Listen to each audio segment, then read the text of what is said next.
ನಮಸ್ತೆ ಆತ್ಮೀಯ ವೀಕ್ಷಕ ಬಂಧುಗಳೇ, ತಮಗೆಲ್ಲ ಅದ್ವಿಕ್ ಚಾನಲ್ಗೆ ಸ್ವಾಗತ.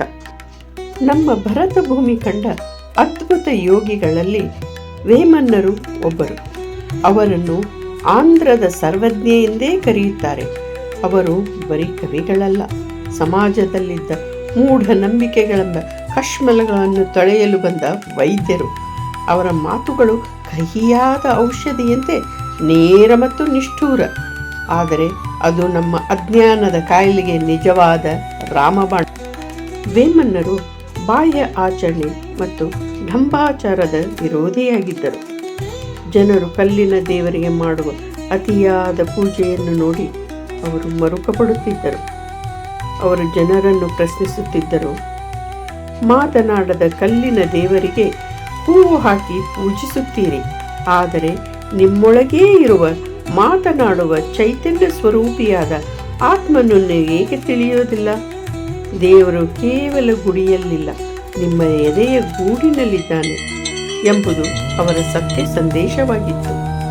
ಆ ಕಾಲದಲ್ಲಿ ಜಾತಿ ಪದ್ಧತಿ ಮತ್ತು ಅಸ್ಪೃಶ್ಯತೆಯ ವಿರುದ್ಧ ಸಿಂಹಗರ್ಜನೆ ಮಾಡಿದವರು ವೇಮನ್ನರು.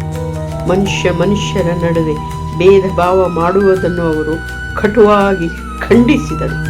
ಅವರ ಒಂದು ಸುಂದರವಾದ ಮಾತಿದೆ: ಹಸುವಿನ ಮೈಬಣ್ಣ ಬೇರೆಯಾದರೂ ಅದು ಕೊಡುವ ಹಾಲಿನ ಬಣ್ಣ ಒಂದೇ ಅಲ್ಲವೇ?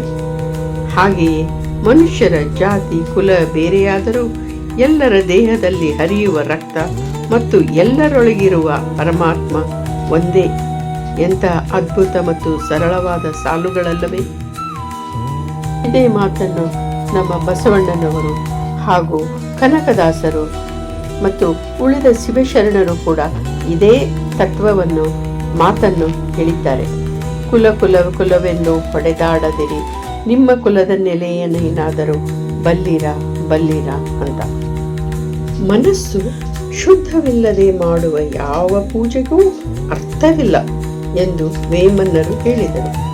ಹಾವಿನ ಹುತ್ತಕ್ಕೆ ಹಾಲು ಎರೆಯುವ ಬದಲು ಹಸಿದ ಬಡವನಿಗೆ ತುತ್ತು ಅನ್ನ ನೀಡುವುದು ಲೇಸು ಎಂಬುದು ಅವರ ನೇರ ನುಡಿ. ಹೊರಗೆ ಶುಭ್ರವಾದ ಬಟ್ಟೆ ಧರಿಸಿ ಒಳಗೆ ಕೆಟ್ಟ ಆಲೋಚನೆಗಳನ್ನು ತುಂಬಿಕೊಂಡಿದ್ದರೆ ಪವಿತ್ರ ಗಂಗೆಯಲ್ಲಿ ಮುಳುಗಿದರೂ ಪುಣ್ಯ ಬರುವುದಲ್ಲ ಎಂದು ಅವರು ಜನರಿಗೆ ಎಚ್ಚರಿಸಿದರು.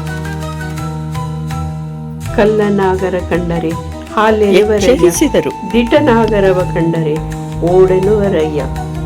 ಹೀಗೆ ತಮ್ಮ ವಚನಗಳಲ್ಲಿ, ಪದ್ಯಗಳಲ್ಲಿ, ಹಾಡುಗಳಲ್ಲಿ ಹೇಳಿದ್ದಾರೆ.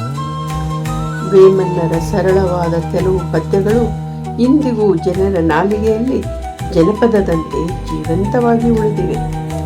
ಅವರ ಪ್ರತಿಯೊಂದು ಪದ್ಯವೂ ವಿಶ್ವಧಾಭಿರಾಮ ವಿನುರವೇಮ ಎಂದು ಕೊನೆಗೊಳ್ಳುತ್ತವೆ. 100 ವರ್ಷಗಳ ಹಿಂದೆ ಅವರು ಹೇಳಿದ ಜೀವನದ ಸತ್ಯಗಳು ಇಂದಿನ ಆಧುನಿಕ ಸಮಾಜಕ್ಕೂ ದಾರಿದೀಪವಾಗಿದೆ. ವೇಮನ್ ದಿನಾಚರಣೆಯ ಶುಭಾಶಯಗಳು.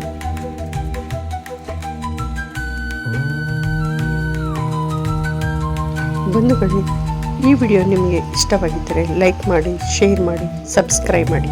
ಧನ್ಯವಾದಗಳು.